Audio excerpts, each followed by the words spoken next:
മഹാരാഷ്ട്ര മുഖ്യമന്ത്രിയായി ദേവേന്ദ്ര ഫട്നാവിസിനെ ഇന്ന് ബിജെപി ദേശീയ നേതൃത്വം പ്രഖ്യാപിച്ചേക്കും. 2 ഉപമുഖ്യമന്ത്രിമാരും ഉണ്ടായേക്കും. ഏക്നാഥ് ഷിൻഡെയും അജിത് പവാറും ഇന്ന് ഡൽഹിയിലെത്തി ബിജെപി ദേശീയ നേതാക്കളെ കാണും. അതിനിടെ ജാർഖണ്ഡ് മുഖ്യമന്ത്രിയായി ഹേമന്ത് സോറൻ ഇന്ന് സത്യപ്രതിജ്ഞ ചെയ്യും. ER രാഗേഷാണ് വാർത്തയുടെ വിശദാംശങ്ങളുമായി ചേരുന്നത്. രാഗേഷ്, ഏറ്റവും പുതിയ വിവരങ്ങൾ എങ്ങനെയാണ്? അശ്വതി, മഹാരാഷ്ട്രയിലെ സസ്പെൻസിന് ഇന്ന് സമാപനമാകുമെന്ന് തന്നെ പ്രതീക്ഷിക്കാം. കാരണം ഇന്നലെ ഏക്നാഥ് ഷിൻഡെ നടത്തിയ വാർത്താ സമ്മേളനം അതിൻ്റെ ഒരു കൃത്യമായ സൂചനയാണ്. കാരണം കഴിഞ്ഞ ദിവസങ്ങളിലൊക്കെ തന്നെ ഈ ചർച്ച വഴിമുട്ടിച്ചത് ശിവസേനയുടെ കടുത്ത നിലപാടായിരുന്നു. മുഖ്യമന്ത്രി സ്ഥാനം വേണമെന്നായിരുന്നു അവരുടെ ആവശ്യം. പക്ഷേ ഏക്നാഥ് ഷിൻഡെ ഇന്നലെ വ്യക്തമാക്കിയ കാര്യം, പ്രധാനമന്ത്രി നരേന്ദ്രമോദിയുമായി താൻ സംസാരിച്ചിട്ടുണ്ട്. BJP എടുക്കുന്ന ഏത് നിലപാടിനൊപ്പവും ശിവസേന നിൽക്കുമെന്ന് അദ്ദേഹം വ്യക്തമാക്കുന്നു. ഇതോടുകൂടി ദേവേന്ദ്ര ഫട്നാവിസിന്റെ മുഖ്യമന്ത്രി സ്ഥാനത്തേക്ക് വീണ്ടും വഴി തെളിയുകയാണ്. ഏതായാലും ഇന്ന് നിർണായകമായ യോഗം ഡൽഹിയിൽ നടക്കുന്നുണ്ട്. അമിത്ഷായുടെ സാന്നിധ്യത്തിലാണ് യോഗം ചേരുന്നത്. ഈ യോഗത്തിൽ അജിത് പവാറും ഏക്നാഥ് ഷിൻഡെയും പങ്കെടുക്കും. ഏതായാലും മുഖ്യമന്ത്രി സ്ഥാനം ദേവേന്ദ്ര ഫട്നാവിസിന് തന്നെയായിരിക്കും സാധ്യത. അങ്ങനെയെങ്കിൽ ഉപമുഖ്യമന്ത്രിമാർ ആര് എന്നടക്കമുള്ള കാര്യങ്ങളിൽ ചർച്ചയുണ്ടാകും. അജിത് പവാർ NCPയിൽ നിന്ന് ഉപമുഖ്യമന്ത്രിയാകുമെന്ന് ഉറപ്പാണ്. പക്ഷേ ഏക്നാഥ് ഷിൻഡെ ആ പദവിയിലേക്ക് വരുമോ എന്നുള്ളതാണ് ചോദ്യം. ചില ഡിമാൻഡുകൾ ഈ ഘട്ടത്തിൽ പോലും ഏക്നാഥ് ഷിൻഡെ മുന്നോട്ട് വെക്കുന്നുണ്ട്. അതിൽ മന്ത്രിസ്ഥാനത്തിൽ ചില വകുപ്പുകളിൽ അവർ ആവശ്യം ഉന്നയിക്കുന്നു. നഗരവികസന വകുപ്പ് വേണം ശിവസേനയ്ക്കെന്ന ആവശ്യം അവർ മുന്നോട്ട് വെക്കുന്നുണ്ട്. ഇന്നത്തെ കൂടിക്കാഴ്ചയിൽ അക്കാര്യം കൂടി ഷിൻഡെ ഉന്നയിക്കാൻ തന്നെയാണ് സാധ്യത. ഷിൻഡെ ഉപമുഖ്യമന്ത്രി സ്ഥാനത്തേക്ക് വന്നില്ലെങ്കിൽ ആര് എന്ന ചോദ്യം ബാക്കിയുണ്ട്. ഒരുപക്ഷെ മകൻ, നിലവിൽ കല്യാണം എന്നുള്ള MP ആണ് ശ്രീകാന്ത് ഷിൻഡെ. ഷിൻഡെ ഉപമുഖ്യമന്ത്രിയാക്കാനുള്ള നീക്കം ഷിൻഡെ നടത്തുന്നു എന്ന റിപ്പോർട്ടുകൾ കൂടി ഈ ഘട്ടത്തിൽ പുറത്തു വരുന്നുണ്ട്.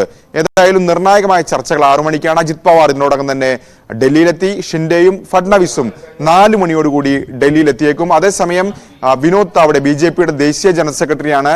വിനോദ് താവ്ഡെ ഇന്നലെ അമിത്ഷായുമായി കൂടിക്കാഴ്ച നടത്തിയിരുന്നു. ഈ ചർച്ചയിൽ പ്രധാനമായും ഉയർന്നു വന്നത് മറാത്ത വിഭാഗത്തെ എങ്ങനെ പരിഗണിക്കുമെന്ന കാര്യമാണ്. കാരണം ദേവേന്ദ്ര ഫട്നാവിസ് മുഖ്യമന്ത്രിയാവുകയാണെങ്കിൽ അദ്ദേഹം മറാത്ത സമുദായത്തിനുള്ള നേതാവല്ല. അപ്പോൾ അവരെ എങ്ങനെ ഒപ്പം നിർത്തുന്ന അടക്കമുള്ള ചർച്ചകൾ ഇന്നലെ ഈ കൂടിക്കാഴ്ചയിൽ ഉയർന്നു വന്നിട്ടുണ്ട്. കാരണം കഴിഞ്ഞ ലോക്സഭാ തെരഞ്ഞെടുപ്പിൽ ഈ വോട്ടുകളൊക്കെ BJPയിൽ നിന്ന് അകന്നിരുന്നെങ്കിൽ ഇത്തവണത്തെ നിയമസഭാ തെരഞ്ഞെടുപ്പിലെ വലിയ വിജയത്തിൽ മറാത്ത വിഭാഗത്തിന്റെ വോട്ടുകൾ കൂടി BJPയെ തുണച്ചിട്ടുണ്ട്. അപ്പോൾ മന്ത്രിസഭയിൽ ആ വിഭാഗത്തിന് കൂടുതൽ പ്രാതിനിധ്യം നൽകാനുള്ള നീക്കവും BJP ആരംഭിച്ചിട്ടുണ്ട്. അശ്വതി, അതാണ് രാകേഷ്. മറ്റൊരു കാര്യം, പാർലമെന്റിലേക്ക് എത്തുമ്പോൾ വയനാട് MP ആയി പ്രിയങ്ക ഗാന്ധി ഇന്ന് സത്യപ്രതിജ്ഞ ചെയ്യുകയാണല്ലോ. 11 മണിക്കാണ് സത്യപ്രതിജ്ഞ. ഒപ്പം അദാനി സമ്പൽ സംഘർഷങ്ങളിൽ ചർച്ച ആവശ്യപ്പെട്ടുള്ള പ്രതിപക്ഷ പ്രതിഷേധവും ഇന്ന് നമ്മൾ പ്രതീക്ഷിക്കുന്നുണ്ടല്ലോ, അല്ലെ?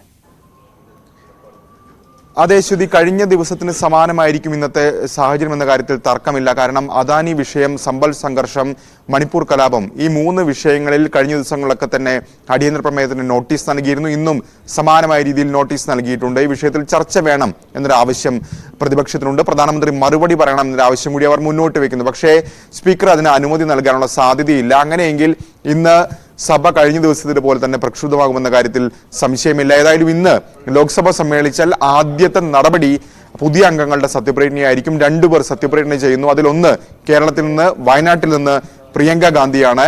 രണ്ടാമത് സത്യപ്രതിജ്ഞ ചെയ്യുന്ന നേതാവ് നാന്ദേദിൽ നിന്നുള്ള കോൺഗ്രസ് നേതാവ് രവീന്ദ്ര ചവാനാണ്. ഈ 2 പേരായിരിക്കും സത്യപ്രതിജ്ഞ ചെയ്യുക. അതിനുശേഷമായിരിക്കും മറ്റ് നടപടികളിലേക്ക് സഭ കടക്കുക. ഏതായാലും പ്രിയങ്ക ഗാന്ധി എത്തുമ്പോൾ ഗാന്ധി കുടുംബത്തിൽ നിന്നുള്ള 3 പേർ ഒരുമിച്ച് ലോക്സഭയിൽ എത്തുന്നു എന്ന പ്രത്യേകത കൂടിയുണ്ട്. നേരത്തെ സോണിയാഗാന്ധിയും രാഹുൽ ഗാന്ധിയും ഒരുമിച്ച് ലോക്സഭയിൽ ഉണ്ടായിരുന്നു. ഇപ്പോൾ സോണിയ രാജ്യസഭയിലാണ്. ഏതായാലും പ്രിയങ്ക കൂടി ലോക്സഭയിൽ എത്തുന്നത് കരുത്താകുമെന്നൊരു കണക്കുകൂട്ടൽ കോൺഗ്രസിനുണ്ട്. അശ്വതി, ശരി. ER രാഗേഷാണ് ന്യൂസ് ഡെസ്കിൽ നിന്നും വിവരങ്ങൾ നൽകിയത്.